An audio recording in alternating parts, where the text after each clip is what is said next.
बिस्मिल्लाहिर्रहमानिर्रहीम। अस्सलाम वालेकुम नाज़रीन, इरफान हाशमी आपको शो में लंदन से खुशामदीद कहता हूँ। आज 17 अप्रैल और दिन है इतवार का। व्यूअर्स, 3 खबरें हैं जिस पर तफसील से हम बात करेंगे। पहली खबर, आसिफ अली जरदारी की साजिश पकड़ी गई, अपने ही एक इत्तेहादी के खिलाफ। ये साजिश क्या है, इसे मैं पर्दा उठाऊंगा। और दूसरी अहम खबर, गवर्नर हाउस पंजाब, आज वहां पर कब्जे की कोशिश को नाकाम बना दिया गया। एक हल्फ बर्दारी की तकरीब होनी थी जो मनसूख हुई, और फिर उसके बाद सदर पाकिस्तान आरिफ अलवी ने एक ऐलान किया है।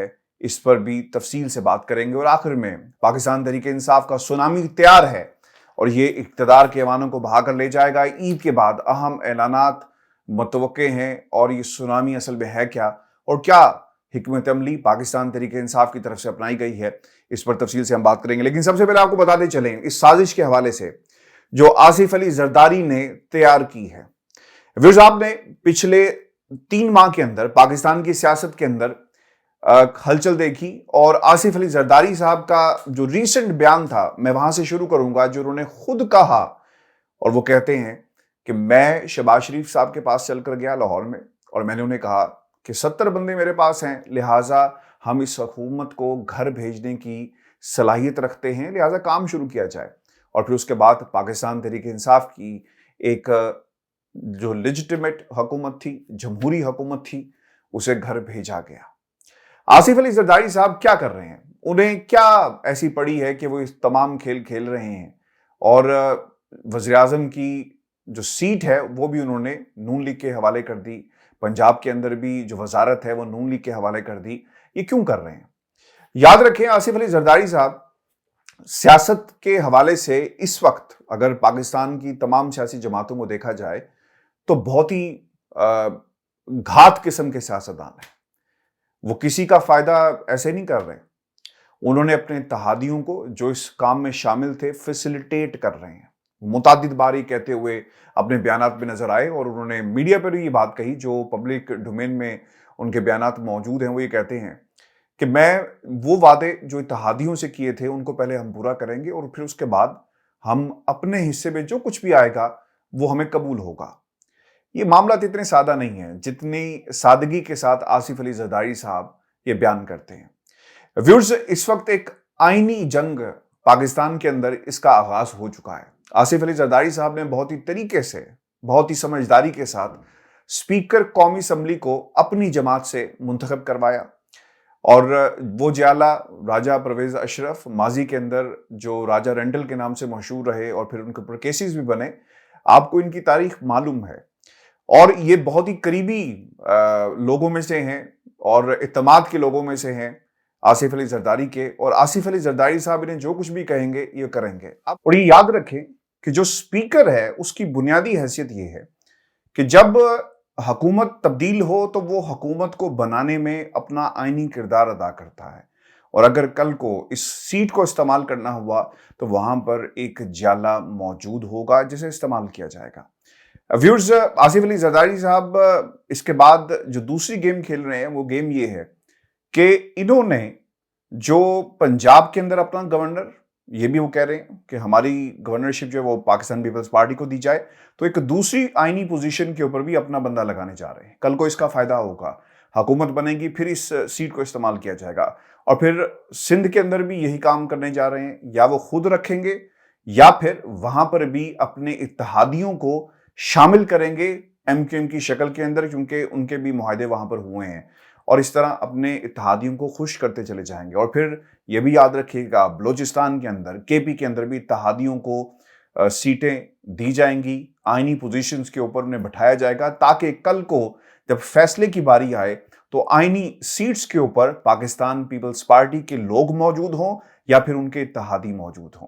और फिर सेनेट की चेयरमैनशिप के हवाले से भी यहां पर एक डेडलॉक पाया जाता है पाकिस्तान मुस्लिम लीग नून के अंदर और पीपल्स पार्टी के, लेकिन आखिर में जीत पाकिस्तान पीपल्स पार्टी की होनी है, क्योंकि उनकी वजह से नून लीग इस वक्त इक्तदार में आई।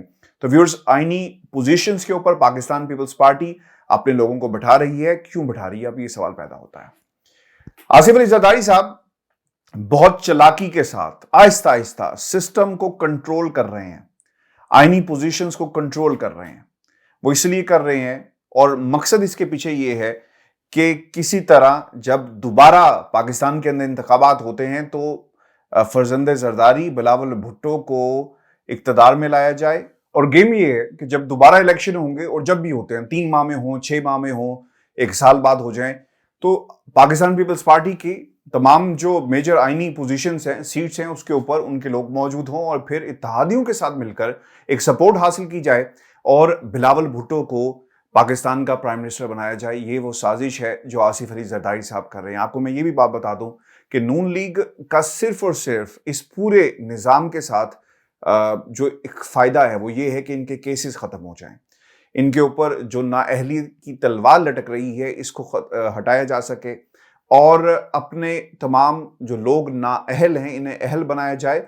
और फिर देखा जाएगा कल को जब इलेक्शन होते हैं कि किस तरह इन्होंने आवाम के दरमियान जाकर सीटें हासिल करनी है, जीतना है, ये बात की बात है। लेकिन ये वो डील है जो इस जमात के दरमियान हुई और इसीलिए पाकिस्तान, बाज़ लोग ये कहते हैं कि नून लीग एक खुला मैदान दे रही है पाकिस्तान पीपल्स पार्टी को, वो देना उनकी मजबूरी है। अगर ना दिया जाए तो फिर ये केसेस का क्या बनेगा, ये बहुत ही इंपॉर्टेंट है।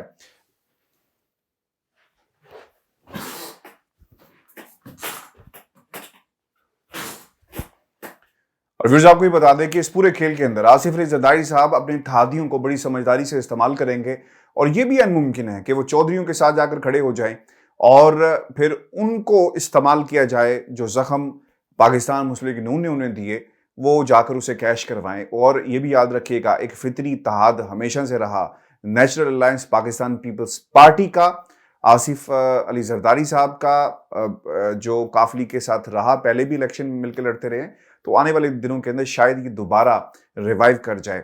और इस पूरे खेल के अंदर पाकिस्तान तहरीक इंसाफ बहुत ही इसे देख रही है, ऑब्जर्व कर रही है। खान साहब को मालूम है इस साजिश के हवाले से जो की जा रही है और किस तरह एक प्लेटफॉर्म प्रोवाइड किया गया, यानी जो बेट है, नून लीग को हुकूमत पे लाना असल मसला नहीं था, बल्कि खेल कुछ और था। और वो खेल ये है कि पाकिस्तान पीपल्स पार्टी को किस तरह एक बार फिर वफाक के अंदर रिवाइव किया जा सके। और ये आसिफ अली जरदारी ने जो खेल खेला है इसकी हकीकत मैंने आपके सामने रखी है। व्यूअर्स, दूसरी जो अहम खबर है, पाकिस्तान के अंदर आइन को बार बार बलडोज किया जा रहा है। बाज़ लोग ये कहते हैं कि खान साहब ने गैर आइनी इक़दाम किए और पाकिस्तान तहरीक इंसाफ के साथ जो कुछ हुआ, डिप्टी स्पीकर की रूलिंग और फिर उसके ऊपर सुप्रीम कोर्ट पाकिस्तान का फैसला आना, रातों रात अदालतों का लगना, वो कौम जान रही है कि किसने आइनी और गैर आइनी काम किया।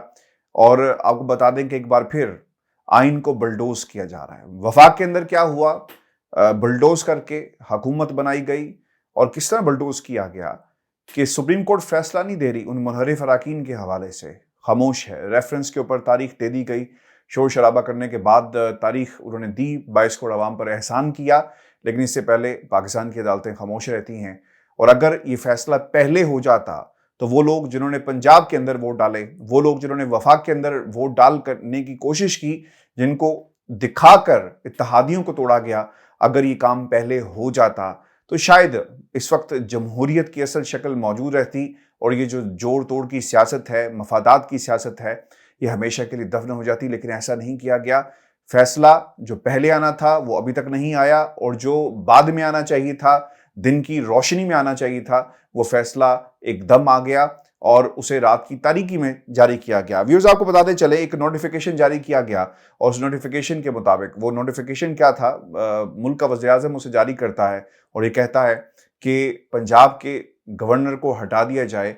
अब पहली बात यह है कि जो आइन की बात करते हैं उन्हें ये समझ जाना चाहिए कि सदर इस पोजीशन को यानी गवर्नर को हटा सकता है, वक्त का वज़ीर-ए-आज़म नहीं हटा सकता। तो फिर क्यों आप आइन को बलडोज करते हैं? आइन बलडोज करने का इल्ज़ाम आप दूसरी जमातों पर लगाते हैं, लेकिन असल जो आइन शिकनी की जा रही है वो पाकिस्तान की जो हुक्मरान जमात है उसकी तरफ से की गई। एक नोटिफिकेशन जारी कर दिया गया कि उमर सरफराज चीमा को घर भेज दिया जाए, लेकिन ऐसा नहीं हुआ। उमर सरफराज चीमा साहब, जब ये नोटिफिकेशन जिसके बारे में बार बार बात कही जा रही थी, तो उन्होंने कहा कि जनाब मुझे तो इस बारे में कोई मालूम नहीं है और ये इस्तेहकाक, आइनी इस्तेहकाक सदर पाकिस्तान का है, वज़ीर-ए-आज़म का नहीं है। उनकी तरफ से अगर नोटिफिकेशन जारी किया गया और मुझे घर भेज दें तो ये आइन शिकनी है और खुल्लम खुल्ला आइन की खिलाफ वर्जी है। उमर सरफराज चीमा ने मीडिया से इंटरेक्शन भी की है اور آپ کو بتا دیں کہ اصل مسئلہ کیا تھا. مسئلہ یہ تھا کہ بہت جلدی ہے حمزہ شہباز کو حلف اٹھانے کی اور گورنر ہاؤس کے اندر یہ تقریب ہونی تھی، لیکن ایسا نہیں ہوا. اب ایسا لگتا ہے کہ شاید یہ جو تقریب حلف برداری کی کا جو پورا معاملہ ہے شاید یہ التوا کا شکار ہو جائے. جن حالات کے اندر پنجاب کے اندر حکومت بنی ہے وہ پوری قوم کے سامنے ہے. دروازوں کو تالے لگا دیے گئے، کنڈیاں لگا کر ایک اجلاس بلایا جاتا ہے اور پاکستان تحریک انصاف پوری کی پوری باہر موجود تھی، ان کے اتحادی باہر موجود تھے، انہیں اندر نہیں آنے دیا گیا. نون لیگ کے جو ایم پی ایس تھے، اصل میں تو یہ لیجسلیٹو ممبرز ہیں، جو لا میکرز ہیں، لیکن یہ اس وقت گنڈے بنے ہوئے تھے اور وہ ویژولز بھی موجود ہیں، میڈیا پر چلتے رہے، ہم نے بھی چلائے، جس میں مار مار کے لوگوں کو باہر نکالا گیا. جو امیدوار تھا، کینڈیڈیٹ تھا، اسے بھی مار کر باہر نکال دیا گیا اور ایک یک طرفہ قسم کا ایک الیکشن کروایا گیا. اور پھر یہ لوگ کہتے ہیں کہ یہ آئین اور قانون کے مطابق الیکشن ہوا ہے. آئی پرسنلی فیل کہ اس کو چیلنج کرنا چاہیے، یہ بہت ہی امپورٹنٹ ہے. اور سپریم کورٹ آف پاکستان نہ جانے کب فیصلہ دے گی. اگر وہ فیصلہ آ گیا کہ منحرف اراکین نااہل ہو جاتے ہیں اور کوئی اس قسم کی تاحیات نااہلی کی کوئی خبر آ جاتی ہے، وہاں سے فیصلہ آ جاتا ہے، تو پھر یہ بھی دیکھنا ہوگا کہ اس پوری جو اسمبلی ہے اس کی پوزیشن کیا ہوگی. کیونکہ یاد رکھیں وہ لوگ جو منحرف، جن کا ووٹ اگر کاؤنٹ نہیں کیا جائے گا اور وہ ڈال دیتے ہیں، تو پھر ایک بار پھر پاکستان کے اندر آئینی بحران پیدا ہو جائے گا. کیونکہ ایک نئی بحث شروع ہو جائے گی کہ آپ نے ملک کا، اپنے صوبے کا وزیر اعلیٰ جو ہے اس کا انتخاب کر لیا، اب ان ووٹوں کا کیا سٹیٹس ہوگا، اس پر بھی سپریم کورٹ نے فیصلہ دینا ہے.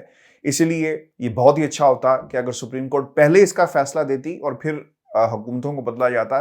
کیونکہ اب پورے ملک کے اندر ایک کھچڑی آپ کے سامنے ہمیں نظر آتی ہے، ہاچ پاچ سچویشن ہے. کچھ سمجھ نہیں آ رہا کہ کس صوبے میں کس کی حکومت ہے اور ملک کے ساتھ کیا ہوگا. ہر شخص نے اپنی ایک ریاست بنا لی ہے. بہت پہلے لندن کے اندر ایک لندن پلان کا ذکر ہوتا تھا، آپ نے شاید سنا بھی ہوگا. اور لندن پلان یہ تھا، اور میں آپ کو بڑی ذمہ داری کے ساتھ یہ کہہ رہا ہوں کہ لندن پلان یہ تھا کہ آپ پاکستان کے جو مختلف جو حصے ہیں وہاں پر حکومتیں بنائیں. یعنی پنجاب کی حکومت ایک خاندان کے پاس ہوگی، سندھ کی حکومت ایک کے پاس ہوگی. اور اس میٹنگ کے اندر جو لندن میں ہوئی، بہت سارے سکھ جو کمیونٹی تھی وہ بھی اس میں شامل ہوئی، جو ان کے لیڈرز یہاں پہ شامل ہوئے. اور مجھے یہ پاکستان پیپلز پارٹی کے لوگوں نے یہ بات بتائی اور انہوں نے پنجاب کو پورا جو یونیفائڈ پنجاب تھا اس نقشے کے اندر دکھایا.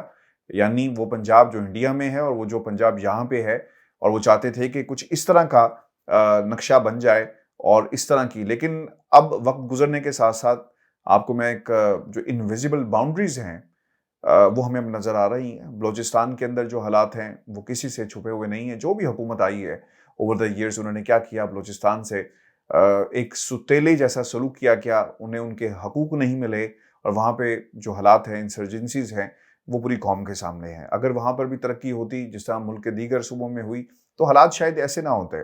اور پھر ہمیشہ اسے کانٹروورشل بنایا گیا.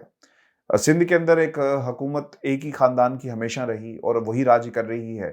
اور پھر ایک انویزیبل باؤنڈری آپ کو نظر آئے گی، یعنی سندھ کی ریاست، بلوچستان کے اندر حالات جو ہیں وہ ایک نو گو ایریا بن گیا، جس کے جو لوکل ٹرائبز اور جو لوکل جو قیادت ہے، جس کے پاس زیادہ پاور ہوگی وہ اسے کنٹرول کرے گا اور جس کے ساتھ وہ ساز باز کر لیں گے. یہی حال پنجاب کا ہے.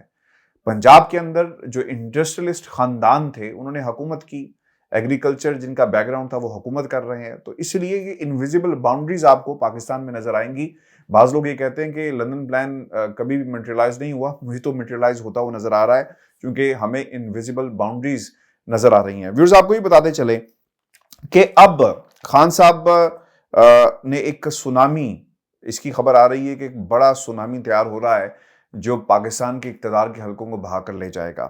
اور اس سونامی کی تفصیلات آپ کے سامنے ہم رکھ دیں کیونکہ اب فیصلہ کرنا ہے پاکستان کی قوم نے. آپ نے پچھلے 1.5 ہفتے کے اندر پاکستان کے بہت سارے شہروں میں جلسے جلوس دیکھے ہوں گے، ریلیاں دیکھی ہوں گی. لوگ سوال کر رہے ہیں کہ یہ کیا ہے، یہ لوگ کون ہیں، کس کے کہنے پر سڑکوں پر آئے. کیا کوئی لالچ انہیں دی گئی؟ کیا کوئی ایسا انہیں جو سہانا خواب دکھا کر سڑکوں پر لایا گیا؟ وہ اصل میں ہے کیا؟ یاد رکھیں پاکستان کی عوام سڑکوں پر آئے گی ایک دفعہ نہیں بار بار آئے گی. ایک ٹویٹ کر دی جائے خان صاحب کی طرف سے تو یہ اس کے اوپر لبیک کہیں گے. اور یہ ایک سافٹ ریولوشن ہے جو پاکستان کے اندر آ چکی ہے. اور میں آپ کو یہ بھی بات بتا دوں کہ پاکستان کی قوم نے سڑکوں پر آ کر اپنا فیصلہ سنا دیا ہے.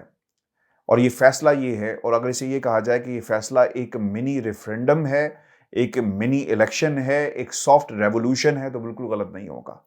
اب اس کو روکنے کے لیے کیا اقدامات کیے جا رہے ہیں، یہ بہت ہی میں ذمہ داری سے آپ کو یہ سب انفارمیشن دے رہا ہوں. پاکستان تحریک انصاف نے خطرے کی گھنٹی بجا دی ہے. پاکستان تحریک انصاف نے جلسہ ایک شہر میں ہوتا ہے، رونق پورے ملک میں لگ جاتی ہے، لوگ سڑکوں پر آ جاتے ہیں. اقتدار کے ایوان، فیصلہ ساز حلقے اب پریشان ہمیں نظر آ رہے ہیں. اور جو خبریں وہاں سے آ رہی ہیں اس میں کوئی دوسری ایسی رائے نہیں ہے. اور لوگ کہتے ہیں کہ اب ایک کاؤنٹر سٹریٹجی ڈیوائس کی جا رہی ہے. پہلی بات، پاکستان کے طاقتور حلقوں کو وہ پریس کانفرنس کرنی نہیں چاہیے تھی، یاد رکھیں. اس سے ان کی اپنی پوزیشن اس لیے بھی کمزور ہوئی کیونکہ اب یہ تاثر سامنے آ رہا ہے کہ کہیں نہ کہیں کچھ ایسی باتیں موجود تھی جس کی کلیریفیکیشن آنا لازمی تھی. کیونکہ پاکستان کے اندر جو یہ ٹرینڈز چل رہے ہیں امپورٹڈ حکومت نامنظور، اور پھر خان صاحب نے کل یہ جو ایک جملہ کہا کہ ملک کا وزیر اعظم تو میں تھا، تو یہ پھر کس سے کہہ رہے تھے کہ اگر ایسا نہ ہوا تو ہم یہ کر دیں گے، اور اگر ایسا نہ ہوا تو ہم پاکستان کو جو ہے حالات مشکل کر دیں گے، اور اگر خان صاحب کی حکومت چلی گئی تو پھر کچھ نہیں ہوگا. یعنی کسی کو پیغام دیا جا رہا تھا. اور خان صاحب نے اپنی تقریر کے اندر پاکستان کے طاقتور حلقوں کی طرف اشارہ کیا ہے کہ یہ طاقتور حلقے تھے جن کو کہا جا رہا تھا. آج میں کلپ دیکھ رہا تھا حمید گل صاحب کا، اور حمید گل صاحب پاکستان کے DGI رہے، اور انہوں نے اپنے ایک انٹرویو میں کہا تھا کہ امریکہ نہیں چاہتا تھا کہ وہ پاکستان کے آرمی چیف بنے، اور ان کی بڑی کوشش بعض لوگوں کی تھی کہ انہیں آرمی چیف بنایا جائے، لیکن جب وہ آرمی چیف نہیں بنتے تو مٹھائیاں تقسیم کی گئی. کیونکہ یہ ایک بہت ہی امپورٹنٹ فیکٹر ہوتا ہے ملک کے اندر. اور پاکستان کی جو ہماری جغرافیائی حدود کا جہاں تک تعلق ہے، ہمارے انٹرنیشنل تعلقات کا معاملات ہیں، اور ہماری جو لوکل سیاست ہے، جو نیشنل پالیٹکس ہے، اس میں فوج کا بہت ہی بنیادی اور کلیدی کردار ہے. فوج بار بار کہتی ہے کہ ہمیں سیاست میں نہ رکھا جائے، لیکن ایسا امریکہ نہیں سوچتا. امریکہ یہ سمجھتا ہے، امریکہ یہ جانتا ہے کہ پاکستان کی سیاست کے اندر فوج کا بنیادی کردار ہے. اور فوج جتنا مرضی ISP آ کر یہ پریس کانفرنسز کریں، آپ اس کو الگ نہیں کر سکتے. ویورز، آپ کو بتاتے چلیں باقاعدہ کاؤنٹرز بنا دیے گئے ہیں ایک کاؤنٹر اسٹریٹجی کے لیے جہاں سے عمران خان کا راستہ روکا جا سکے. لیکن عید کے بعد انتہائی اہم فیصلے کیے جائیں گے، اعلان کیا جائے گا، اور ملینیم مارچ کا اعلان ہو جائے گا. فواد چودھری صاحب نے بھی یہ بات کہی، اور ہم کافی دنوں سے اس کے اوپر پروگرام بھی کر رہے ہیں کہ عید کے بعد اہم اعلانات متوقع ہیں، اور اس اعلان کے اندر ملینیم مارچ اسلام آباد کا رخ کریں گے، اور جہاں پر دھرنا دیا جائے گا، اور پھر ایک آخری مارکا ہوگا، ایک پریشر بلٹ اپ کیا جائے گا حکومت وقت کے اوپر کہ وہ مجبور ہو جائیں الیکشن کروانے کے اوپر. تو ویورز، یہ وہ کاؤنٹر اسٹریٹجی ہے جو اپنائی گئی ہے. اس پر اپنے کمنٹس بھیجیے گا، چینل کو ضرور سبسکرائب کریں. مجھے اجازت دیجیے، اللہ نگہبان.